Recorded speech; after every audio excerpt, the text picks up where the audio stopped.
This particular unit comes with 73 square meter floor on 41 square meter lot. Yes, you heard it right. 41 lang yung lot ng property na to. And alam ko yung iniisip mo, di ba ang liit nun?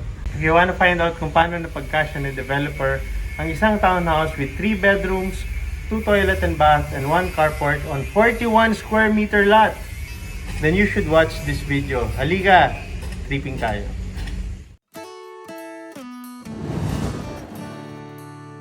Located just across the street from SM Center Angono, Sierra Manor is a 1.3 hectare exclusive community, offering 168 modern townhouses and single units with complete finishes. Good day mga kabahay. On this video, we're going to do a house tour ng townhouse model ni Sierra Manor. This is a 1.3 hectare project with 168 townhouse and single attached unit and located right across the street from SM Center Angono. So this is the townhouse model of Sierra Manor Residences. Floor area is 73.1 square meters and lot area is 41 square meters. Unit comes with 3 bedrooms, 2 toilet and bath, and 1 carport. Pagpasok mo, syempre makikita mo is the carport. Yan, rough finish lang siya. Carport is big enough to accommodate kahit na SUV ba yung sasakyan mo. Then this is the main door. It's okay naman siya. It's made of wood.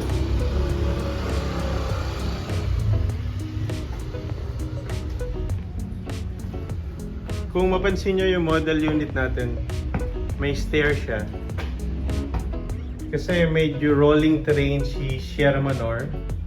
So depende sa location ng particular unit mo. Minsan may stairs, iba naman wala.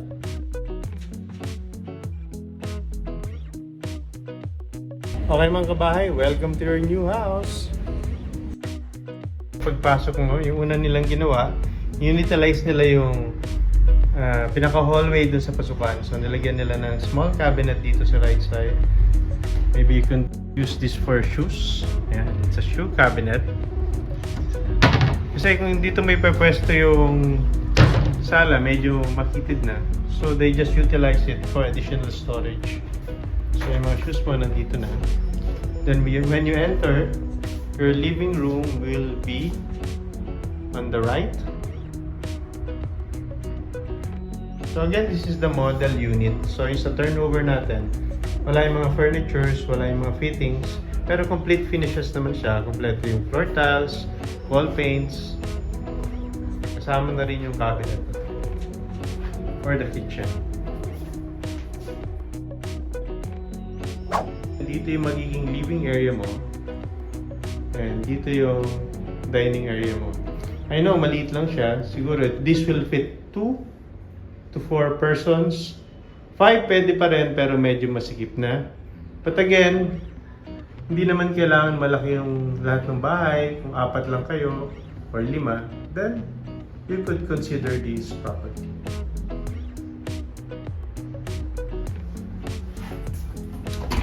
On this side, dito yung magiging service area nyo. So, uso ngayon yung mga washing machine na may dryer na. Siguro kung sa akin yung unit na to, yun yung lalagay ko.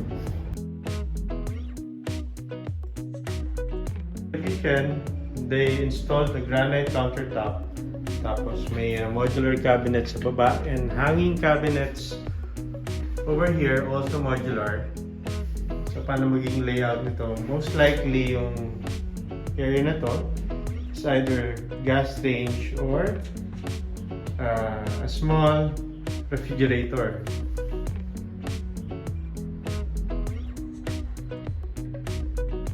Tapos stove ka na lang sa area or doon sa side.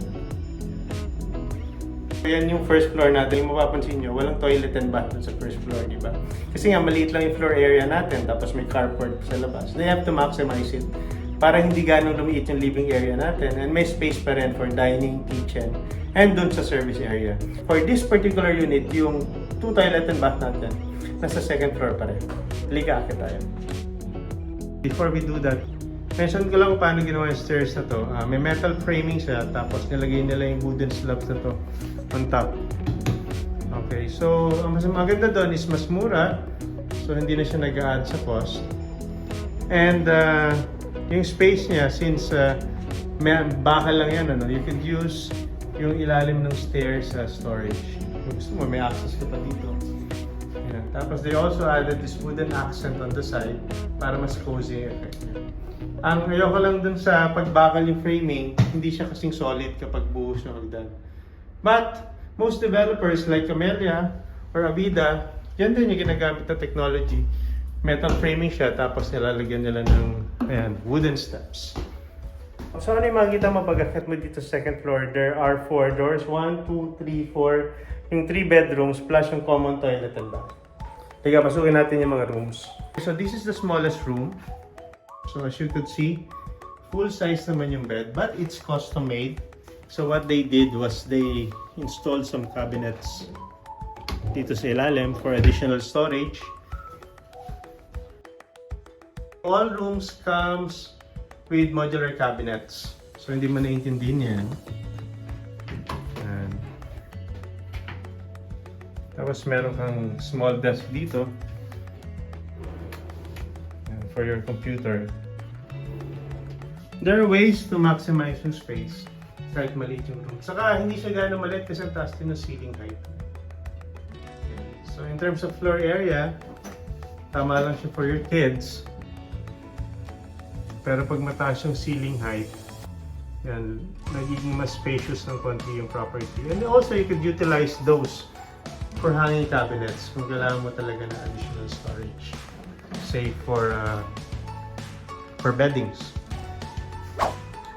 This is the second bedroom. Slightly bigger siya dun sa first bedroom natin.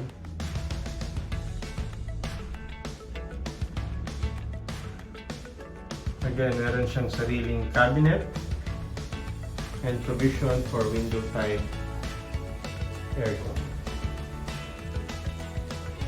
On this side is the toilet and bath. Sorry, walang ilaw.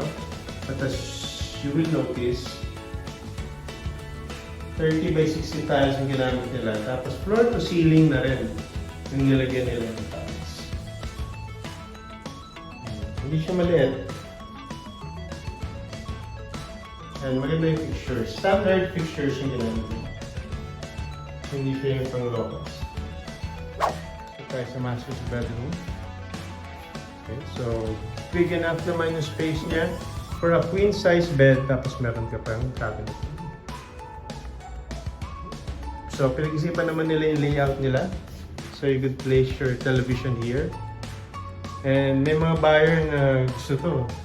May sarili kang toilet and bath sa master's bedroom. Medyo social. That's the ensuite toilet and bath.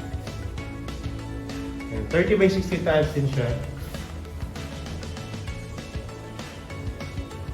30 by 60 din yung ginamit na tiles, and the tiles are from floor to ceiling. Gray yung floor tiles naman. Cozy yung brand ng mga fixtures natin. And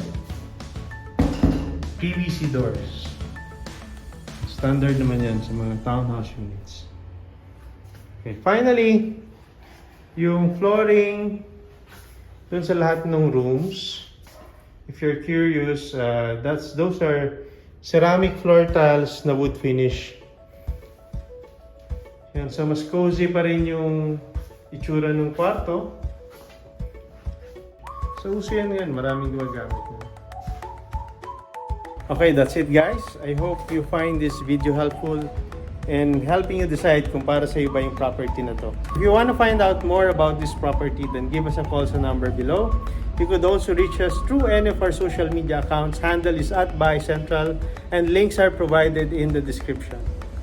Okay guys, sa tingin mo, na-maximize ba ng developer yung 41 square meter lot? Worth it ba yung price niya for this unit?